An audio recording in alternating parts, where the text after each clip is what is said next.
All right, get ready, because today we're going deep on this one. Family-driven faith.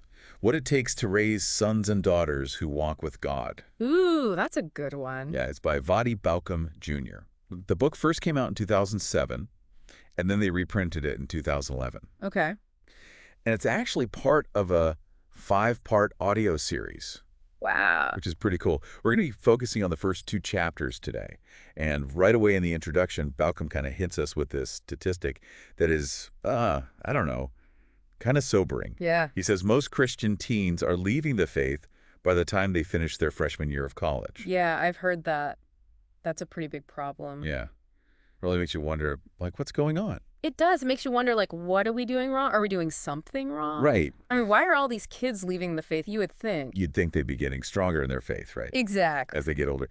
But one of the things that I found interesting is that Baucham doesn't just point the finger at the church. He actually places the responsibility for discipleship right on the family, like on the parents. Yeah, I agree with that. Yeah. He argues that multi-generational faithfulness really begins at home. It has to. I mean, that's where it starts, right? Yeah.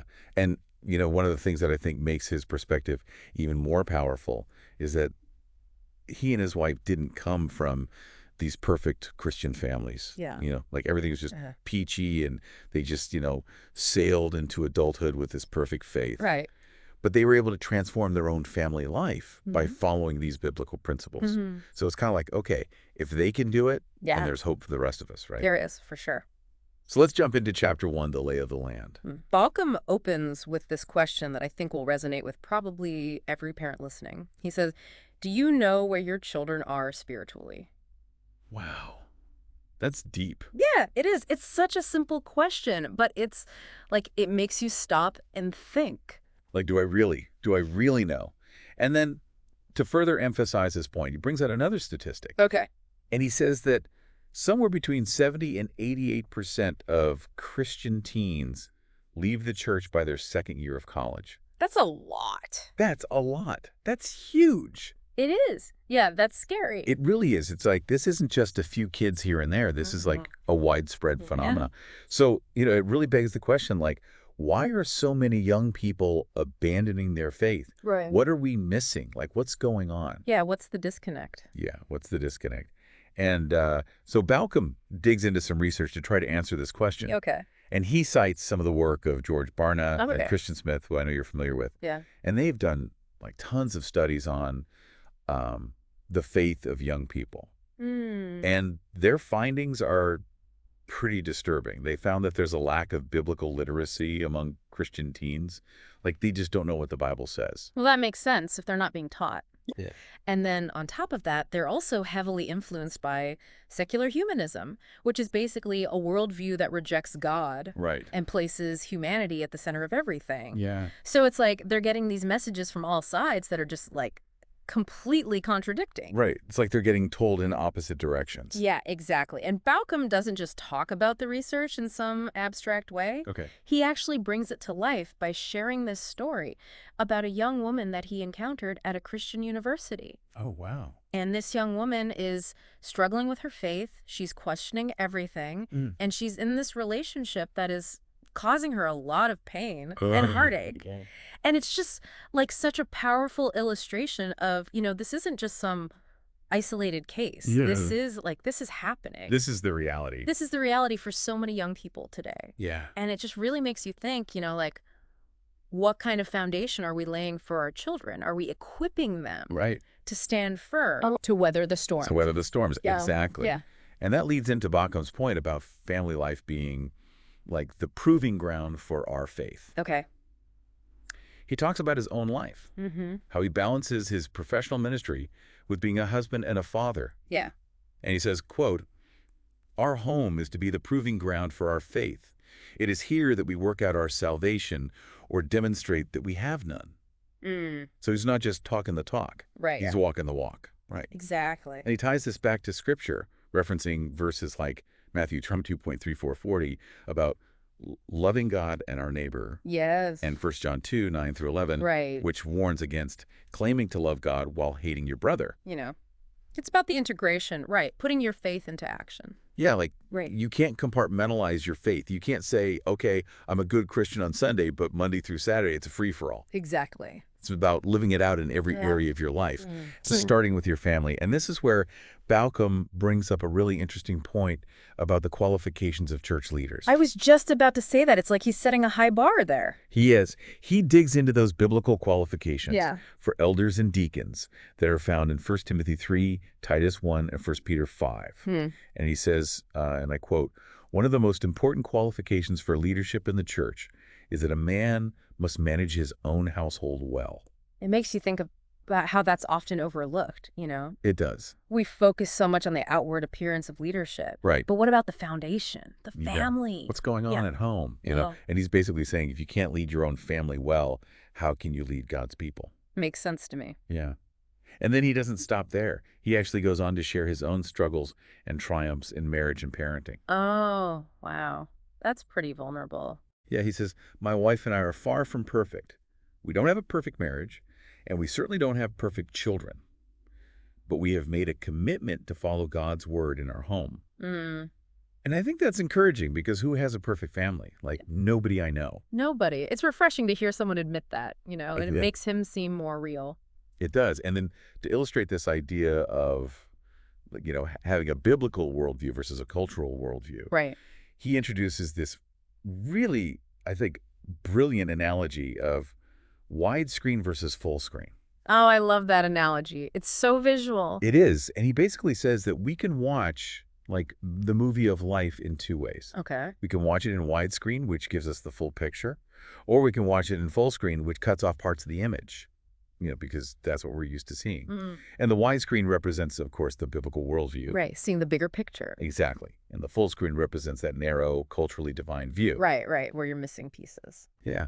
And it really is powerful because it shows how our perspective can shape our whole approach. It totally does. It's like looking through a keyhole versus having the whole panorama. Exactly. And I think it's such a great segue into the next chapter. Oh, yeah. Where he talks about all the rivals to God. A God with no rivals. That's right. And I think this is where things get really interesting. I'm ready. Me too. I am too. Okay, so Chapter 2 is called A God with No Rivals, and right out of the gate, it really dives into the heart of this whole issue with this powerful verse from Deuteronomy 6.4. Oh, yeah. "Hear, O Israel, the Lord our God, the Lord is one." It's so foundational. It is. Yeah. And then to illustrate this concept of spiritual rivals, you know, Baucham actually shares a story from his own life. Oh, okay. About how his wife found these old love letters from his girlfriends in this locked chest, like years ago. Oh, wow. Way before they were married, obviously. But it's kind of a funny story. But it also makes this serious point about, you know, loyalty and allegiance. Yeah. Like, where does your heart truly lie? Exactly, yeah. And what are the things that might be competing with God for our hearts? Yeah. And he uses this other example about this chef. I think it was on a cooking show. Okay. And she prays to God for help with her recipe. And then when it turns out perfect, she thanks karma. Oh, interesting. It's subtle, right? Yeah. But it shows how we can unknowingly blend our faith with other beliefs and worldviews. Like syncretism. Exactly, yeah. And Baucham reminds us that God is a jealous God. Yeah. You know, he quotes Exodus 34.14:16, where it says, "For you shall worship no other God, for the Lord, whose name is jealous, is a jealous God." And he goes on to cite Exodus 20.35, Isaiah 42.8, Isaiah 48.101, all these passages that really emphasize God's, you know, this demand for our exclusive worship. He doesn't want to be one option among many. No. And, you know, he really drives this point home with this story about a young man named Thomas. Go ahead. And Thomas seems to have it all, right? He's active in the church, good grades, athletic scholarship. I know, like a model kid. Yeah, like on the surface, Yeah. he's got it all together. But then he ends up experiencing this moral downfall in college. What happened? Well, and what's interesting is that Thomas was raised in a Christian home, involved in church, but his parents, kind of unintentionally, had placed a higher priority on his baseball career Oh, wow. than on his spiritual growth. So they kind of idolized his athletic abilities. Yeah. Yeah, and I think it's a cautionary tale for all of us because it shows how even good things, Right. like sports or academics or whatever, Right. can become idols if Mm-hmm. they take precedence over our relationship with God. Yeah, it's about keeping things in perspective. Exactly. And, Baucham actually shares a personal story about how his own family had to kind of reprioritize their lives after becoming, a little too focused on their children's academic achievements. Interesting. Yeah, they realized that they were putting too much emphasis Hmm. on worldly success. Yeah, it's easy to get caught up in that. It is. It Yeah. is. And so to help us kind of navigate this minefield of potential idols, Right. Baucham outlines 5 practical steps for living a life that honors God. I like practical steps. Yeah, right. Yeah. And these are watch your walk, be good stewards of time, understand God's will, constantly yield to God's spirit, and order your relationships by the book. I like that. That's a good framework. It is. It's a really good framework. So let's break those down a little bit. So starting with watch your walk. Okay. Baucham really emphasizes the importance of, modeling the behavior we want to see in our children. Right. Actions speak louder than words. Exactly. Yeah. And he tells this funny story about how his son called him out for leaving his clothes all over the floor. Oh, that's good. The son basically said, "Dad, you expect me to keep my room clean, but you leave your clothes everywhere." Classic. Yeah. It's a good reminder that our kids are watching us all the Mm-hmm. time. And then under Be Good Stewards of Time, he shares this incredible story about Joe Gibbs, the famous NFL coach Oh, yeah, I know him. who retired at the height of his career to spend more time with his family. Wow. That's a big sacrifice. It is. But he realized that he was missing out on his son's lives. Mm-hmm. And he was willing to, like, walk away from everything to make things right. That's powerful. Yeah. And it really makes you think about your own commitments. Yeah. Mm, What are we prioritizing? yeah. Are there areas where we might be sacrificing valuable family time Right. for something that ultimately is going to fade away? That's a good point. Yeah. And then the next step, understand God's will. This one really hit me hard because Baucham talks about the danger of imposing our own desires and expectations on our children Right. instead of seeking God's will for their lives. It's their life, not ours. Yeah, and he tells this story about Rick, a young man who felt called to ministry, but his parents wanted him to pursue a business career, Oh. and they really pushed back on him. That's tough. And then there's another story about Elizabeth, whose parents were pressuring her to delay marriage until after college, even though she felt like God was leading her in a different Yeah. direction. It's a tough balance, It is. wanting what's best for your kids, but also trusting God's plan. It is. And it's a tough lesson to learn, but, we need to trust that God has a unique purpose for each of our children. Yeah. And our job is to help them discover and fulfill that purpose, Right. even if it doesn't line up with our own, ambitions. It's about letting go. It is. It's Yeah. about letting go. It's about surrendering our control Mm. and allowing God to work in their lives. And then we come to constantly yield to God's Spirit. Okay. And Baucham gives all these practical examples, like, making prayer a regular part of our family life, How? like mealtime prayer, praying during crises, praying on special occasions, praying during trips, like just all these different ways that we can Right. acknowledge God in our everyday life. That makes sense. Yeah, it's not about following some rigid formula, right? Right. It's about cultivating that attitude of constant dependence on God Yep. and seeking his presence in everything we do. Being in constant communication. Yeah, exactly. And then finally, order your relationships by the book. Okay. This is where Baucham really emphasizes the importance of prioritizing the marriage relationship That's so important. above all else. Yeah. He even uses this phrase, mommy and daddy time, which, like, his kids know Right. means they need to, like, steer clear of boundaries. And while that might sound, maybe a little harsh to some people, Yeah. it really underscores this vital principle that, a healthy marriage is the foundation of a healthy family. It's the bedrock. Yeah. And, when parents prioritize their relationship, it creates this stability and security for the children. Mm. And it also models, a healthy, loving partnership. Right. Showing them what it looks like. Exactly. And Baucham actually ties this back to, the concept of submission in Ephesians 5.21. Oh, interesting. He's basically arguing that a wife's submission to her husband and children's obedience to their parents are all part of this larger framework Mhm. of um, honoring God's design for family. It's about order and respect. And he's not advocating for like blind obedience or anything like Yeah, that, right. but he's emphasizing the importance of order and respect within the family unit, Yeah. with the understanding that ultimately every member of the family is called to submit to Christ. As the ultimate authority. Exactly. Yeah. And so by living out that submission within the family, we're actually reflecting Mm-hmm. this larger spiritual truth. It's a microcosm of the kingdom. Yeah, exactly. Yeah. And so, it's not just about raising good kids. Right. It's about reflecting God's character and advancing his kingdom. It's about impacting the world. Exactly. It's about training up a generation that will carry the torch of faith Mm-hmm. and make a difference in the world. That's the goal. That is the goal, yeah. And, as we've been talking about all of this, I keep thinking back to that statistic about Christian teens leaving the faith. Oh, yeah. It's hard to shake. It is. It's Yeah. really discouraging. Yeah. But, I think Baucham's book offers a sense of hope. Okay. He doesn't shy away from the challenges, but he presents this compelling case for the power of family-driven faith. It's not a hopeless situation. Yeah. We can do something about it. We can. We're not alone in this battle. Yeah. God has given us everything we need Mm. to raise children who walk with him. We just have to be intentional. Yeah.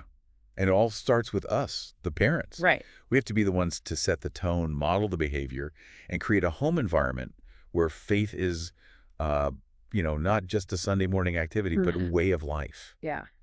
Living it out every day. Exactly. Yeah. And so for you, the listener, the key takeaway here is that family-driven faith requires intentionality, commitment, Yeah. and a willingness to, challenge cultural norms. Be countercultural. Yeah, be countercultural. It's about making choices every day, Mm-hmm. big and small, that prioritize God and his word. It's about being deliberate. Yeah. And it's about creating space for spiritual growth and conversation. Yeah. And, remember, this is just the beginning. Right. As we've been talking, I keep thinking about that widescreen versus full screen thing. Oh, yeah. That's a good one. It really shows how we can get stuck in a limited perspective. Totally. And it makes you wonder, like, what are the ways we might be full screening our approach to family faith? Yeah, good question. Like, what blind spots do we have? Right. What are we missing? Yeah. And I think Baucham gives us some clues, like remember in chapter 2 when he talks about those idols in our culture? Yeah. He mentions things like academics, sports, the whole American dream thing. Oh, yeah, all that. And those things aren't bad in themselves. Right. But they can become rivals to God if we let them. If we're not careful, yeah. Exactly. So maybe one way we full screen our view of family faith is by unconsciously putting those cultural values ahead of God's values. That's a good point. You know what I mean? I do. We might say we want our kids to grow up loving and serving the Lord, Yeah. but are we actually showing them what that looks like? Oof. Yeah. Are we living it out? Exactly. Are our actions matching our words? Yeah. That's convicting. I know I've been guilty of that, Yeah. putting too much emphasis on my kids' achievements and wanting them to, succeed Oh, yeah, in the eyes of the world. It's natural to want that for your kids. It is. But Baucham really challenges us to think about what success means, Yeah. biblically speaking. Right, not just according to the world. Exactly. What does it really mean to succeed? What kind of legacy do we want to leave for our children? It makes me think about that story about Thomas. How his parents focus on his baseball career. Oh, yeah. Ended up, well, Backfiring. yeah. It's a tough lesson. It is. It shows how even things that seem good, Yeah. can become stumbling blocks if they take over that top spot, that number one spot. Yeah. If they get in the way of our relationship with God. Yeah.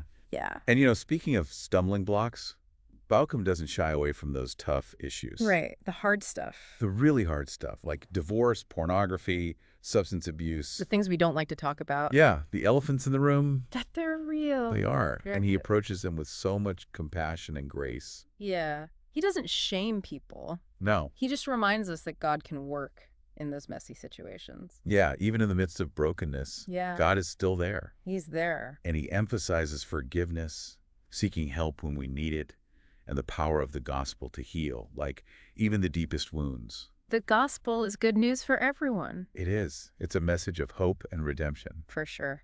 No matter what your family looks like. It's a reminder that no matter what our family looks like, we can always start fresh with God. We can always come back to him. Yeah. Yeah. And as we wrap this up, I'm struck by how practical Baucham's advice is. He doesn't just talk about theories. He gives us actual things we can do. He does. He gives us steps. Yeah. Like, he challenges us to pray as a family, read the Bible together, have conversations about our faith, even create traditions that center around God. I like that. Make it fun. Make it memorable. Yeah. And those are things that, any family can do. Doesn't matter how busy you are. It's about being intentional It is. and consistent and, making faith a priority. Yeah. Living it out every day. Every day. Yeah. And remember, family-driven faith, it's a journey, not a destination. There are going to be bumps in the road. There will be. But we just have to keep going. Keep our eyes on Christ. Yeah. And let his word guide us. Yeah. We can raise a generation that will change the world. That's what we're hoping for. That's the goal. So, to our listener, as you think about everything we've talked about today, I want to leave you with this challenge. Okay. I'm listening. What's one small but significant step you can take this week to strengthen your family's spiritual foundation? I like that. It doesn't have to be huge. No, just something small. Just start somewhere. Yeah, maybe it's starting a nightly devotional time. Or even just talking to your kids about their faith. Yeah. Just open up that conversation. Yeah, just start somewhere. Yeah. And don't underestimate those small beginnings. God can do big things with small steps. He can. And remember, you're not alone in this. Lots of resources out there to help you. Churches, books, podcasts. Other parents who are going through the same thing. And most importantly, God. Yeah, he's with you every step of the way. He is. He loves you, and he wants to see your family thrive. Absolutely. And that's it for our deep dive into Voddie Baucham Jr.'s family-driven faith. Be sure to subscribe to the deep dive so you don't miss out on our upcoming episodes where we continue exploring all of these ideas. Until then, keep digging deeper. See you next time.